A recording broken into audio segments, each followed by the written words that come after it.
Hi, I'm Lori Cahoot Bianco, and I'm coming to you today from Woodbridge, Ontario. And I'm going to be reading the first four parts of Chapter 3 of Magic for Marigold. The chapter's called April Promise. And this time I'm using an ebook version that I was able to find for my Kobo. This is about $2.99, so you can't beat that. So, April Promise, Chapter 3, Part 1. On the evening of old grandmother's 98th birthday, there was a sound of laughter on the dark staircase, which meant that Marigold Leslie, who had lived 6 years and thought the world a very charming place, was dancing downstairs. You generally heard Marigold before you saw her. She seldom walked. A creature of joy, she ran or danced. The child of the singing heart, Aunt Marigold called her. Her laughter always seemed to go before her. Both young grandmother and mother, to say nothing of Salome and Lazar, thought that golden trill of laughter echoing through the somewhat prim and stately rooms of Cloud of Spruce the loveliest sound in the world. Mother often said this. Young grandmother never said it. That was the difference between young grandmother and mother. Marigold squatted down on the broad, shallow, uneven sandstone steps at the front door and proceeded to think things over, or, as Aunt Marigold, who was a very dear, delightful woman, phrased it, make magic for herself. Marigold was always making magic of some kind. Already, even at 6, Marigold found this an entrancing occupation, interesting, to use her own pet word. She had picked it up from Aunt Marigold, and from then to the end of life, things would be for Marigold interesting or uninteresting. Some people might demand of life that it be happy or untroubled or successful. Marigold Leslie would only ask that it be interesting. Already she was looking with avid eyes on all the exits and entrances of the drama of life. There had been a birthday party for old grandmother that day, and Marigold had enjoyed it, especially that part in the pantry about which nobody save she and Salome knew. Young grandmother would have died of horror if she had known how many of the whipped cream tarts Marigold had actually eaten. But she was glad to be alone now and think things over. In young grandmother's opinion, Marigold did entirely too much thinking for so small a creature. Even mother, who generally understood, sometimes thought so too. It couldn't be good for a child to have its mind prowling in all sorts of corners. But everybody was too tired after the party to bother Marigold in her thoughts just now, so she was free to indulge in a long, delightful reverie. Marigold was, she would have solemnly told you, thinking over the past. Surely a most fitting thing to do on a birthday, even if it wasn't your own. Whether all her thoughts would have pleased young grandmother, or even mother if they had known them, there is no saying. But then they did not know them.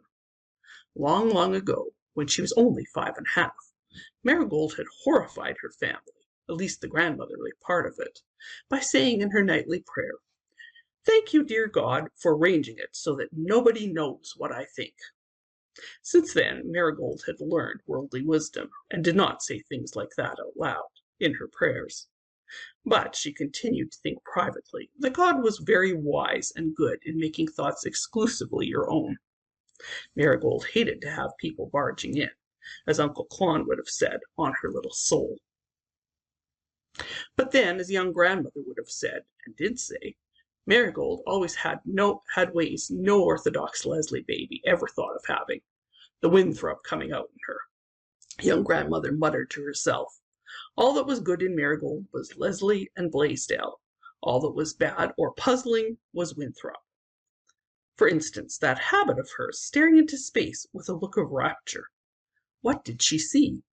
And what right had she to see it? And when you asked her what she was thinking of, she stared at you and said, nothing, or else propounded some weird, unanswerable problem, such as, where was I before I was me? The sky above her was a wonderful, soft, deep violet. A wind that had lately blown over clover meadows came around the ivied shoulder of the house in little purring puffs that Marigold loved. To her, every wind in the world was a friend, even those wild winter ones that blew so fiercely up the harbor. The row of lightning-rod balls along the top of Mr. Donkin's barn across the road seemed like silver fairy worlds floating in the afterlight against the dark trees behind them. The lights across the harbor were twinkling out along the shadowy shore. Marigold loved to watch the harbor lights. They fed some secret spring of delight in her being.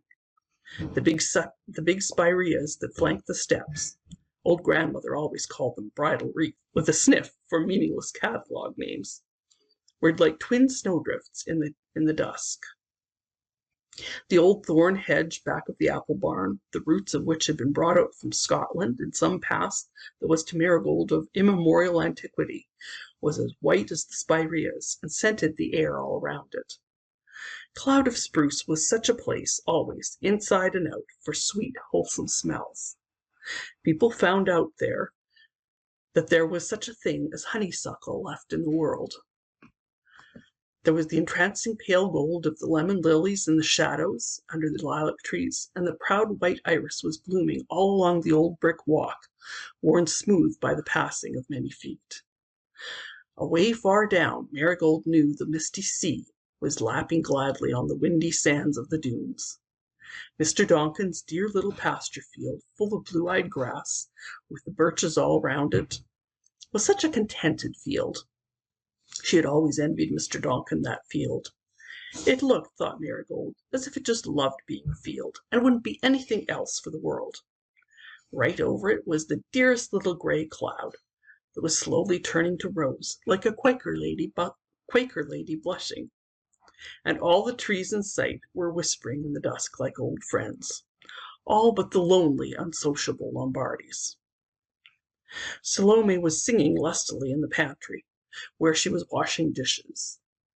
Salome couldn't sing, but she always sang, and Marigold liked to hear her, especially at twilight. "Shall we gather at the river, the beautiful river?" warbled Salome. And Marigold saw the beautiful river, looking like the harbor below Cloud of Spruce. Lazar was playing his fiddle behind the copse of young spruces back of the apple barn, the old brown fiddle that his great-great-great-grandfather had brought from Grand Pré. Perhaps Evangeline had danced to it. Aunt Marigold had told Marigold the story of Evangeline. Young grandmother and mother and Aunt Marigold and Uncle Clon were in old grandmother's room talking over clan chit-chat together. A bit of gossip, old grandmother always averred, was an aid to digestion. Everybody Marigold loved was near her. She hugged her brown knees with delight and thought with a vengeance. Part 2. Marigold had lived her 6 years, knowing no world but Harmony Harbor and Cloud of Spruce. All her clan loved her and petted her, though some of them occasionally squashed her for her own good. And Marigold loved them all. Even though she hated, she loved as part of her clan. And she loved Cloud of Spruce. How lucky she had happened to be born there. She loved everything and everybody about it. Tonight, everything seemed to drift through her consciousness in a dreamy, jumbled procession of delight. Big and little things, past and present, all tangled up together. The pigeon circling over the old apple barn. The apple barn itself. Such an odd old barn, with a tower and oriel window like a church, and the row of funny little hemlocks beyond it. "Look at those hemlocks," Uncle Clon had said once. "Don't they look like a row of old maid school teachers with their fingers up, admonishing a class of naughty little boys?" Marigold always thought of them so after that, and walked past them in real half-delicious fear. What if they should suddenly shake their fingers so at her? She would die of it, she knew, but it would be interesting. The hemlocks were not the only mysterious trees about Cloud of Spruce. That lilac bush behind the well, for example. Sometimes it was just lilac bush, and sometimes, especially in twilight or early dawn, it was a nodding old woman knitting. It was. and the spruce tree down at the shore, which in twilight or on stormy winter days looked just like a witch leaning out from the bank, her hair streaming wildly behind her. Then there were the trees that talked. Marigold heard them. Come, come, the pines at the right of the orchard were always calling. We have something to tell you, whispered the maples at the gate. Isn't it enough to look at us, crooned the white birches along the roadside of the garden, which young grandmother had planted when she came to Cloud of Spruce as a bride. And those Lombardies that kept such stately watch about the old house. At night the wind wandered through them like a grieving spirit. Elfin laughter and fitful moans sounded in their bows. You might say what you liked, but Marigold would never believe that those Lombardies were just trees. The old garden that faced the fair blue harbor, with its white gate set midway, where darling flowers grew and kittens ran beautiful little pilgrimages before they were given away or vanished mysteriously. It had all the beauty of old gardens where sweet women have aforetime laughed and wept. Some bit of old clan history was bound up with almost every clump and walk in it, and already Marigold knew most of it. The things that young grandmother and mother would not tell her, Salome would, and the things that Salome would not, Lazar would. The road outside the gate, one of the pleasantest red roads of the island, to Marigold a long red road of mystery.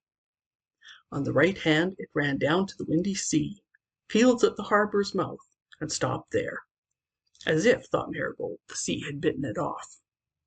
On the left it ran through a fern valley, up to the shadowy crest of a steep hill, with eager little spruce trees running up the side of it, as if trying to catch up with the big ones at the top, and over it to a new world beyond, where there was a church and a school and the village of Harmony. Marigold loved that hill road because it was full of rabbits. You could never go up it without seeing some of the darlings. There was room in Marigold's heart for all the rabbits of the world. She had horrible suspicions that Lucifer caught baby rabbits and ate them. Lazar had as good as given that dark secret away in his rage over some ruined cabbages in the kitchen garden. "Dem devil rabbit," he had stormed. "I wish that Lucifer he'd eat them all." Marigold couldn't feel the same to Lucifer after that, though she kept on loving him, of course. Marigold always kept on loving and hating when she had once begun. "She's got that much Leslie in her anyhow," said Uncle Clon. The harbor, with its silent, mysterious ships that came and went, Marigold loved it the best of all the outward facts of her life, better as yet than even the wonderful green cloud of spruce on the hill eastward that gave her home its name. She loved it when it was covered with little dancing ripples like songs. She loved it when its water was smooth as blue silk. She loved it when summer showers spun shining threads of rain below its western clouds. She loved it when its lights blossomed out in the blue of summer dusks, and the bell of the Anglican church over the bay rung faint and sweet. She loved it when the mist mirages changed it to some strange enchanted haven of fairylands forlorn. She loved it when it was ruffled in rich dark crimson under autumn sunsets. She loved it when silver sails went out of it in the strange white wonder of dawn. But she loved it best on late still afternoons, when it lay like a great gleaming mirror, all faint prismatic colors, like the world in a soap bubble. It was so nice and thrilling to stand down on the wharf and see the trees upside down in the water and a great blue sky underneath you. And what if you couldn't stick on, but fell down into that sky? Would you fall through it? And she loved the purple-hooded hills that cradled it, those long dark hills that laughed to you and beckoned, but always kept some secret they would never tell. "What is over the hills, Mother?" she had asked Mother once. "Many things, wonderful things, heartbreaking things," Mother had answered with a sigh. "I'll go and find them all sometime," Marigold had said confidently, and then Mother had sighed again. But the other side of the harbor, over the bay, continued to hold a lure for Marigold. Everything, she felt sure, would be different over there. Even the people who lived there had a fascinating name, Over the Bears, which, when Marigold had been very young, she thought was Over the Bears. Marigold had been down to the Gulf shore on the other side of the dreamy dunes once, with Uncle Clon and Aunt Marigold. They had lingered there until the sunken sun had sucked all the rosy light out of the great blue bowl of the sky, and twilight came down over the crash and the white turmoil of the breakers. For the tide was high, and the winds were out, and the sea was thundering its mighty march of victory. Marigold would have been terrified if she had not had Uncle Clon's lean brown hand to hold. But with him to take the edge off those terrible thrills, it had been all pure rapture. Next to the harbor, Marigold loved the big spruce wood on the hill, though she had been up there only twice in her life. As far back as she could remember, that spruce hill had held an irresistible charm for her. She would sit on the steps of old grandmother's room and look up it by the hour, so long and so steadily that young grandmother would wonder uneasily if the child were just right. The hill was so high. Long ago she had used to think that if she could get up on that hill, she could touch the sky. Even yet, she thought if she were there and gave a little spring, she might land right in heaven. Nothing lived there except rabbits and squirrels, and perhaps the little green folk of whom Lazar had told her. But beyond it, beyond, was the hidden land. It seemed to Marigold she had always called it that, always known about it. The beautiful, wonderful, hidden land.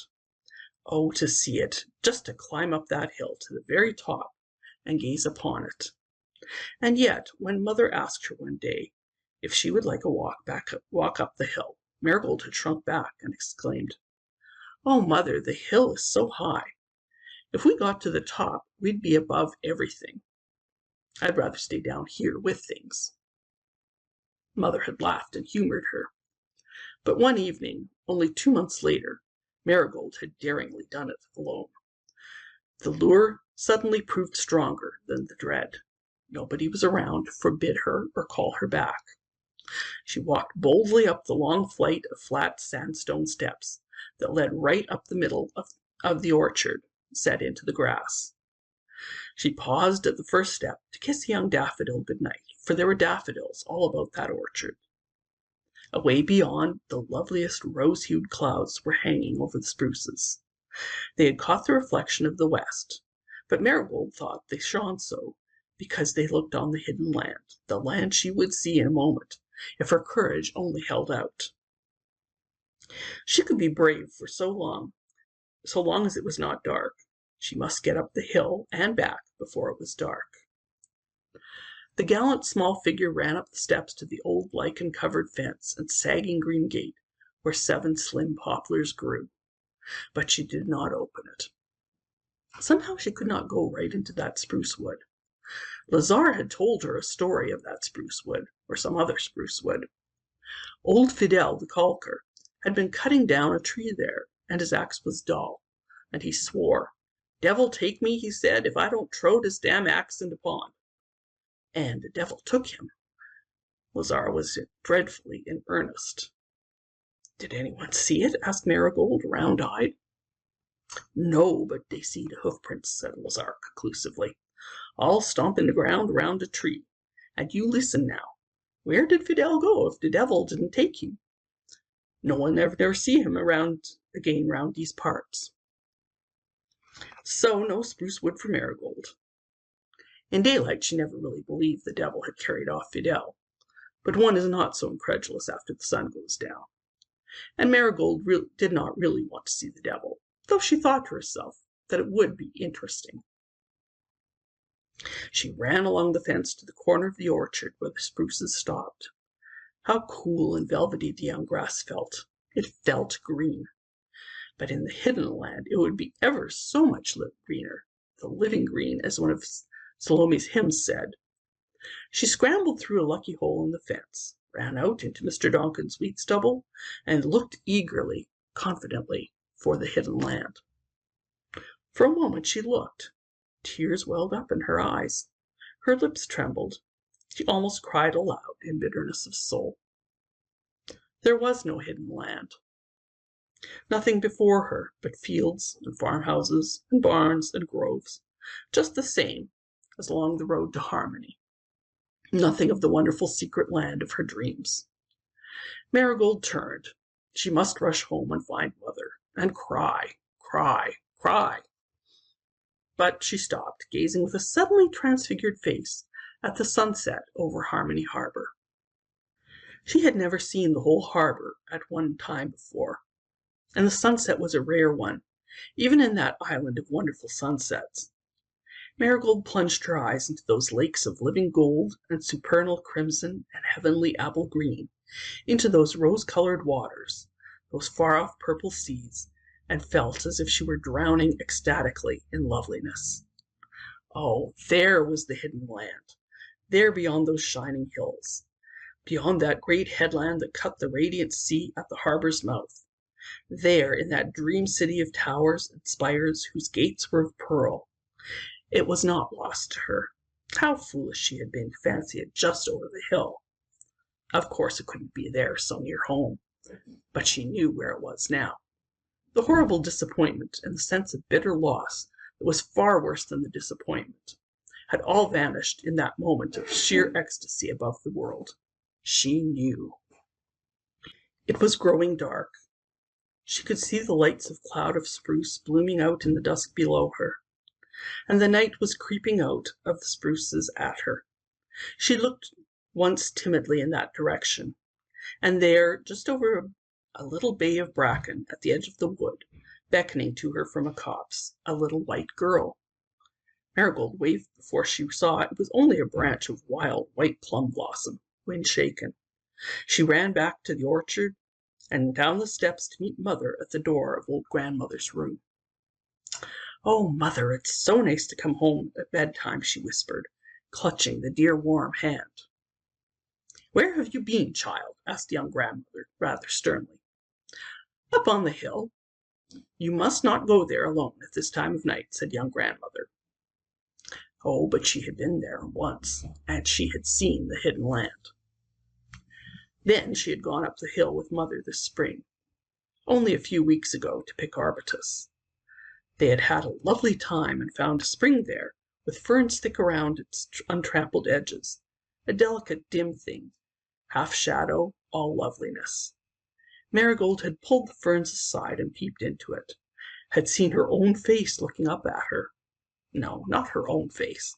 The little girl who lived in the spring, of course, and came out on moonlit nights to dance round it.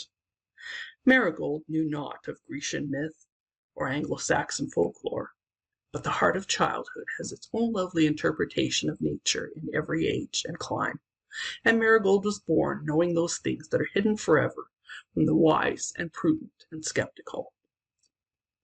She and Mother had wandered along dear little paths over gnarled roots. They had found a beautiful, smooth-trunked beech or tree. They had walked on sheets of green moss, velvety enough for the feet of queens. Later on, Mother told her, there would be June bells and trilliums and wild orchids and lady slippers out there for the seeking. Later still, strawberries out in the clearings at the back. "When I get big, I'm coming here every day," said Marigold. She thought of the evening so long ago, a whole year, when she had seen for a moment the little white girl. It couldn't have been a plum bough. Perhaps some day she would see her again. Part 3. Lucifer was prowling about the bed of striped reddened grass, giving occasional mysterious pounces into it.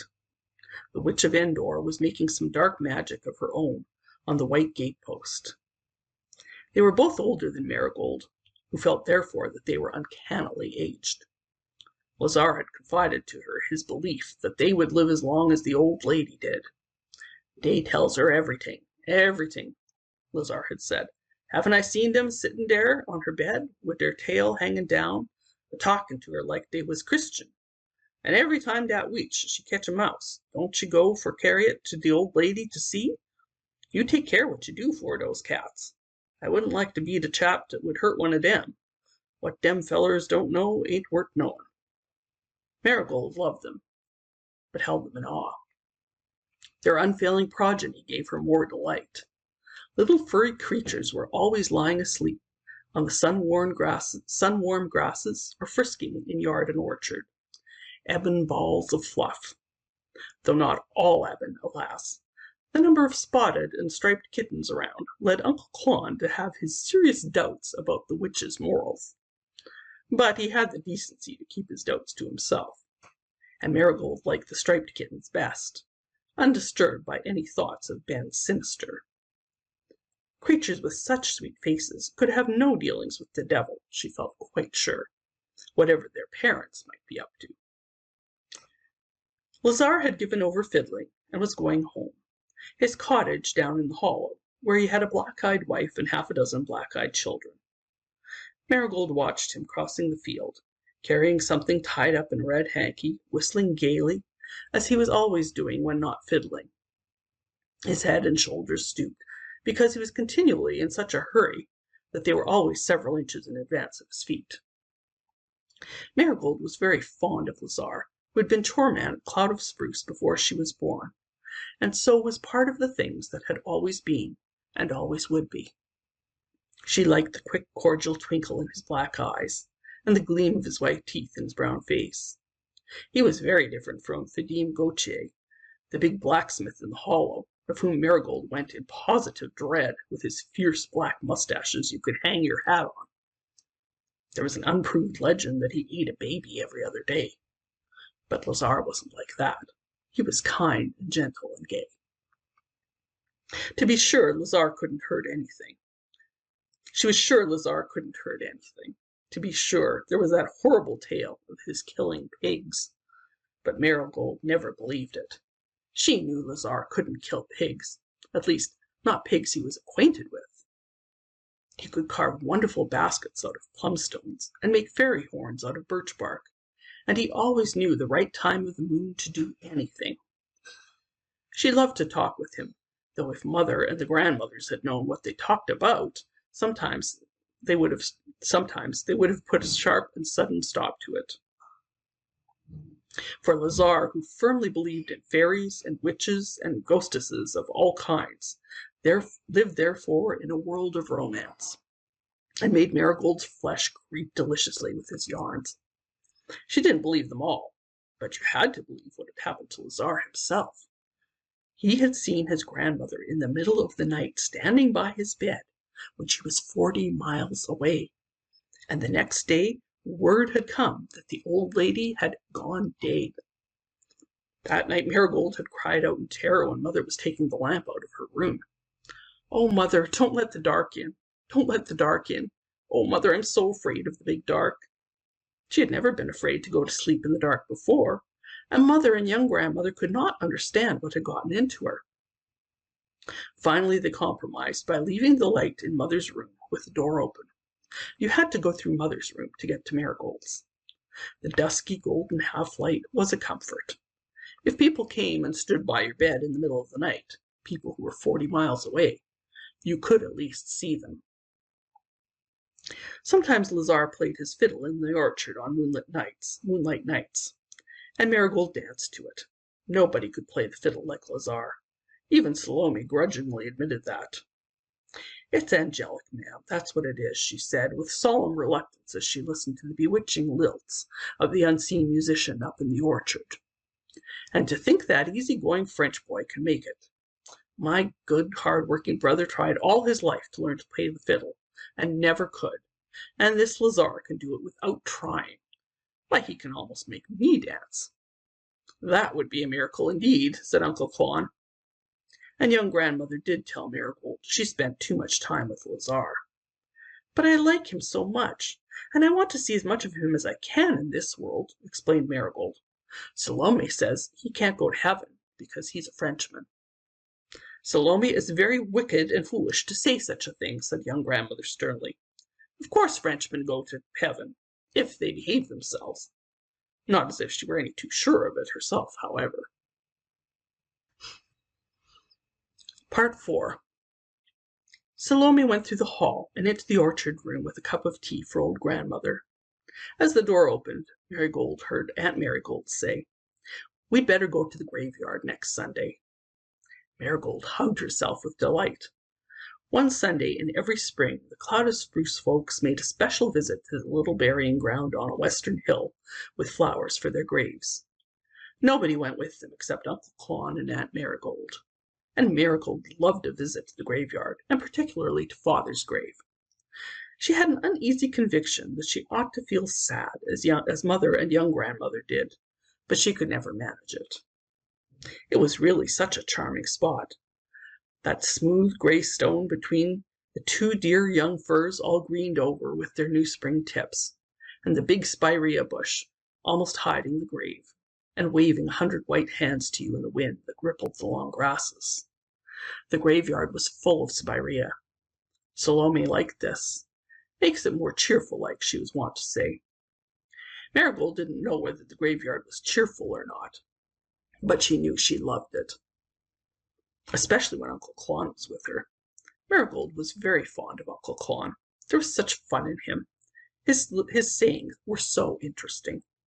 He had such a delightful way of saying, "When I was in Ceylon," or "when I was in Borneo," as another might say, "when I was in Charlottetown," or "when I was over the bay."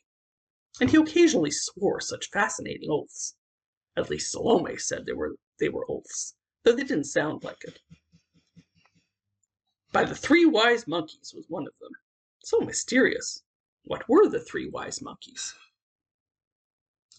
Nobody ever talked to her as he did. He told her splendid stories of the brave days of old, and wonderful yarns of his own adventures. For instance, that thrilling tale of the night he was lost on the divide between Gold Rum and Sulphur Valleys in the Klondike, and that one about the Ivory Island in the far northern seas, an island covered with walrus tusks, heaped like driftwood, as if all the walruses went there to die. He told her jokes. He always made her laugh, even in the graveyard, because he told her such funny stories about the names on the tombstones, and altogether made her feel that these folks were really all alive somewhere, father and all, just as nice and funny as they were in the world. So why grieve about them? Why sigh, as Salome always did when she paused by Mrs. Amos Reeky's grave and said, "Ah, many's the cup of tea I've drunk with her." "Won't you drink lots more with her in heaven?" demanded Marigold once, rather recklessly, after some of Uncle Clon's yarns. "Good gracious, no, child." Salome was dreadfully shocked, though in her secret soul she thought heaven would be a much more cheerful place if one could have a good cup of tea with an old crony. "They drink wine there, don't they?" persisted Marigold. "The Bible says so. Don't you think a cup of tea would be more respectable than wine?" Salome did think so, but she would have died the death before she would have corrupted Marigold's youthful mind by saying so. "There are mysteries too deep for us poor mortals to understand," she said solemnly. Uncle Clon was third in Marigold's young affections. Mother, of course, came first, and then Aunt Marigold, with her dear wide mouth quirked up at the corners, so that she always seemed to be laughing, even when very sad. These 3 were in the inner sanctum of Marigold's heart, a very exclusive little sanctum out of which were shut many who thought they had a perfect right to be there. Marigold sometimes wondered whom she wanted to be like when she grew up. In some moods she wanted to be like Mother, but Mother was put upon. Generally, she thought she wanted to be like Aunt Marigold, who had a little way of saying things. Nobody else could have said them.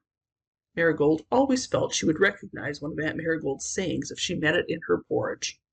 And when she said only, "It's a fine day," her voice had a nice confidential tone that made you feel nobody else knew it was a fine day, that it was a lovely secret shared between you. And when you had supper at Aunt Marigold's, she made you take a 3rd helping.